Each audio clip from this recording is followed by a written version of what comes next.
Tonight, a major change on St. Mary's Strip. Police have blocked off residential streets to keep bar-goers from parking there. Neighbors have complained people are getting too drunk, returning to their cars and causing trouble in front yards. The city and SAPD are trying to develop a long-term plan, but they're testing out this approach through Sunday. KENS 5 reporter Matt Houston is live now to explain how the experiment is working on its first night.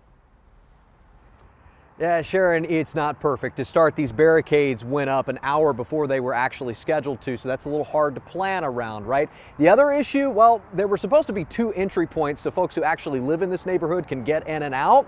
The problem is you can't get to the street I'm standing on right now, Woodlawn, without actually moving one of these barricades. We saw 3 or 4 people do that just between 6 and 7:30 or so. Officers eventually moved closer to wave people through, though we did watch one policeman pull over one man who moved the barricade and then stuck his middle fingers in the air.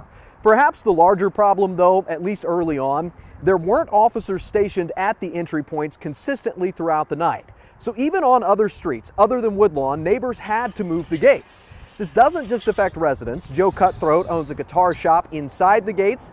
His patrons didn't know where to park. We're a guitar shop. I mean, like, we have nothing to do with the nightlife around here. So I don't know what this infringement is. I mean, like, especially at, 6 o'clock in the afternoon during our business hours when our customers can't get here. He expressed a sentiment we heard from neighbors too. This is a bar district, and some of the problems we've heard about, like littering and public urination, well, he says that's just going to happen around bars. That's why the folks we talked to didn't express a whole lot of confidence these barricades will work, even though they are encouraged the city is paying attention to the issues. It's interesting they're trying, but it's more like, how often are they going to do it? They can't do it forever. Now, obviously, this street behind me is almost empty, so that part of this plan has worked. That's inconvenient for patrons, though. They're having to walk quite a distance to get to the bars they're going to. We heard bar owners earlier today say they're okay, they know it's inconvenient, but they're willing to try that because they recognize there's a problem. The gates will be up from 7 p.m. to 2 a.m., at least that's when they're scheduled to be up, through Sunday.